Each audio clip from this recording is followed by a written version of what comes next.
Hey, Pretty Girl Club, welcome back to the Storytime series. I'm trying to release as many of these Storytime videos as I can. I'm trying to build back up to releasing at least one video a day or more. So if you have a story you would like to share about pretty girl problems, colorism, texturism, or featureism, please email me at exoticalsunited@gmail.com.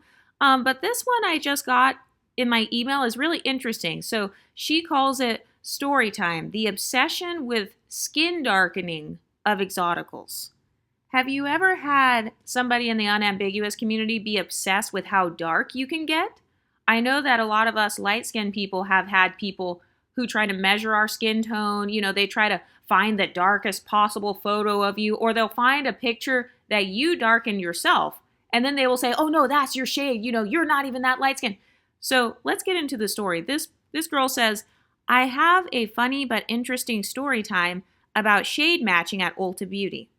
So in February this year, I decided to buy a bunch of makeup to refill my makeup collection. So I ended up going to Ulta Beauty and spending about $800 in total for makeup. So when I first got there, I asked for help shade matching. The first person that I've seen was an MLS man with 3A curly hair who had his makeup done very nicely.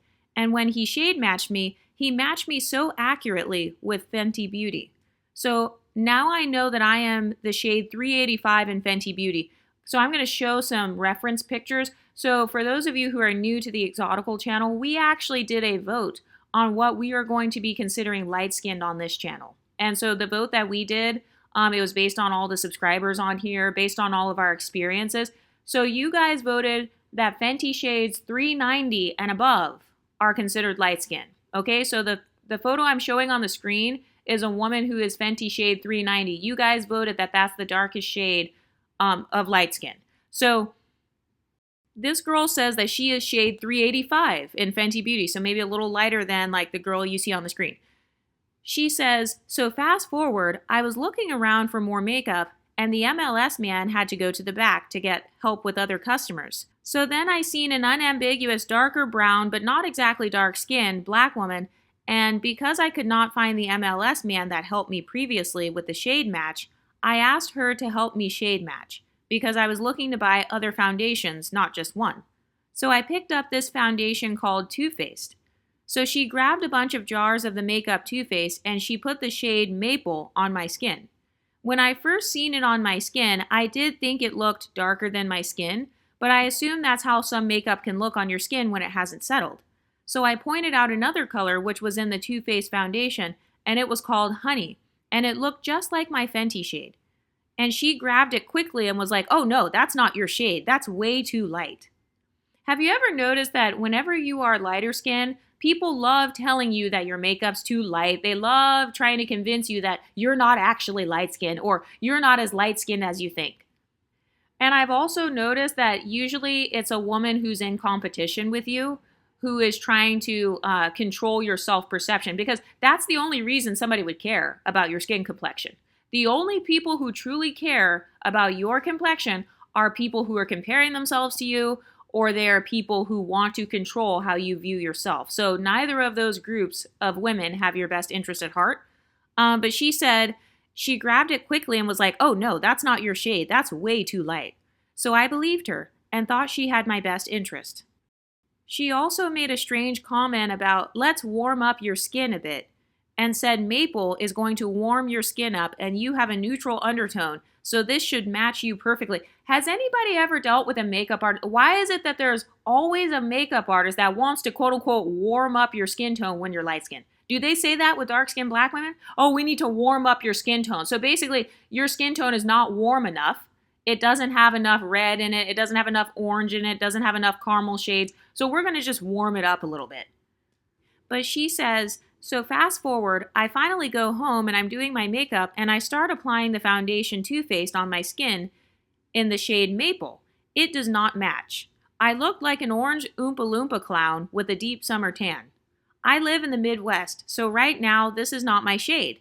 Maple is the shade if I stay in the sun all summer for the whole year. I can tan really deep if I stay in the sun all summer to Maple, and that's the thing that a lot of people don't seem to understand. Like, why is it that with dark-skinned people, you understand that they can get a tan, They can go from chocolate to ebony colored, but suddenly with a light skinned person, whatever your darkest shade is in the summer, that's your skin tone identity. Have you ever noticed that?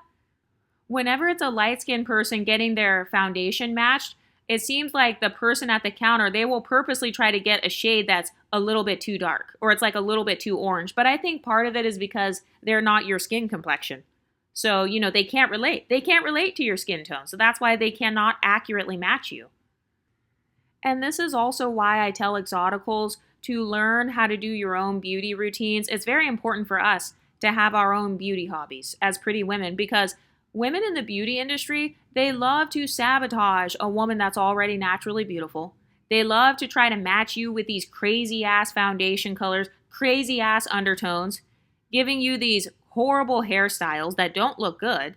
And then they'll try to gaslight you and convince you that it's fine. So this is why I recommend not trusting, especially if the person doesn't have your phenotype or if they are your hater archetype. Remember how I talked about going where you're celebrated, but I also talked about having a hater archetype. So I will never allow anybody from my hater archetype to be my hairstylist, my makeup artist. She can't do anything with my beauty if she matches my hater archetype. So whatever women tend to hate on you the most, you want to avoid those women, especially in customer service settings. Everybody has a different hater archetype. For some of you guys, maybe it's older women that tend to hate on you the most. Okay, so avoid those women in the makeup store. Don't go to an older woman in the makeup store. Oh, well, Exoticals United, you're telling people to stereotype. Well, people are stereotyping us based on how we look. So guarding your heart, you don't owe anybody access to you. That's not racism. It's not racist if you choose to be served by a person that looks more like you or by someone who's more welcoming towards you. So I'm just being honest. That's what I would do. Like when I used to get my hair done at the salon and stuff, when I would get like my extensions done, I only went to women who were MLS women who had the same skin tone, same hair texture as me, who were already nice to me. Anybody that fit my hater archetype, I never let them do anything with my beauty at all. Because number one, they can't relate. So a woman who can't relate to your beauty, she's going to have a hard time making you look beautiful. Let's be honest. She's going to have a hard time because she doesn't know what it's like to be in your shoes. You know how a lot of unambiguous black models, they say they don't want to have a blonde white hairstylist. It's not because they're racist. It's because they feel like the white hairstylist simply can't relate to their hair texture and their skin complexion and stuff. So they may not be as knowledgeable about what looks good on her. And that's fair. So has anyone ever noticed that like dark-skinned black women, they get to say comments like that, like, hey, I don't want a white hairstylist or I prefer to not have a white makeup artist. But if you're an MLS woman and you decide, hey, I prefer to only work with other makeup artists that look like me or people who have my same like complexion or whatever, then they'll call you a colorist. They'll say you're being biased, like, oh, she only wants to work with a light-skinned makeup artist. And to be honest, I do this all the time. Whenever I go into Ulta, I will go out of my way. Well, I shop at Sephora more than Ulta. But if I go to Sephora, I will look around and I will see, okay, what girl in here has the closest skin complexion to me? Like if I'm looking for foundation, I sure will. And I'm not ashamed to say it. But this girl said, I ended up calling the Ulta Beauty. And the woman picked up the phone. And I told the woman I literally look like a clown. I want to exchange my makeup foundation for something different. The woman over the phone replied, what is the shade that matches your skin really well, that you know for a fact? I told her 385 in Fenty Beauty, the shade the MLS man matched me originally. So she looked on the computer, and when she searched the exact equivalent for Fenty 385, the match was the complexion Honey in Too Faced. I laughed because that's the same shade that the unambiguous darker brown woman grabbed out of my hand and told me was way too light for my skin. I just want to understand, what is the obsession of trying to make everybody a deep, darker complexion or a warm complexion or even a dark tan when people do your makeup? It's not like I was trying to get a shade that was too light for me. I was trying to get my exact shade match because I don't want to look like an orange clown. I love my tan when I get a tan, but right now I'm not a deep tan. And I'm not in the sun like that because I'm in the Midwest. So I'll get that shade for when it's the summertime. What's the obsession with trying to tan people up? What do you think about this? Am I overthinking the situation? No, you're not overthinking it at all. That woman, she just can't relate to your skin complexion and your undertones. Have you ever noticed that it's usually darker skin, unambiguous people who think that light skin tones only come in one shade?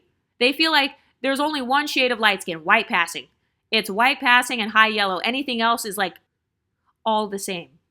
So I try not to go to women who do not share my complexion because they don't know, a lot of them don't know the nuances and the differences between undertones. I don't know why a lot of people stereotype light skinned people as automatically having a warm undertone, like a yellowish undertone.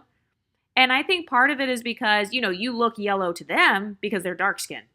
So anything that looks in the beige category, like technically I'm actually more beige than yellow. I have more of a beigey, sandy type of tone than pure yellow, like a golden. Like when I tan, I go to more of a golden tone, but my natural tone is more of a beigey, sandy type of complexion. But a lot of people who are not light skinned, or maybe they're not around light skinned people.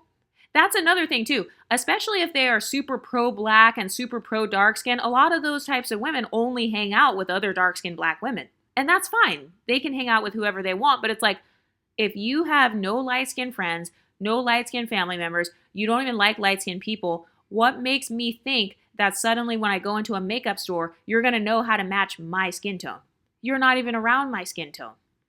But no, I don't think that you're overthinking it. But what do you ladies think? Have you ever had somebody else try to mismatch your foundation? And what social climbing tools do you use to protect yourself? Like in my case, I am in charge of my foundation match. Anytime I go to a makeup artist, they can recommend a certain foundation, but I'm not automatically going to buy it just because she told me I should get it. Like if I'm in the Ulta and they say, hey, this shade would look really good on you, I will get a sample of that. I'm not going to purchase it. I'm just going to get a sample and I want to try it out when I'm outside, especially because sometimes the makeup, it looks good when you're inside in low lighting, but as soon as you get out into that sun, you're going to have a face that's like brick red or a face that's hella orange. But what do you ladies think? Let me know in the comment section and I'll talk to you next time. Stay pretty, ladies.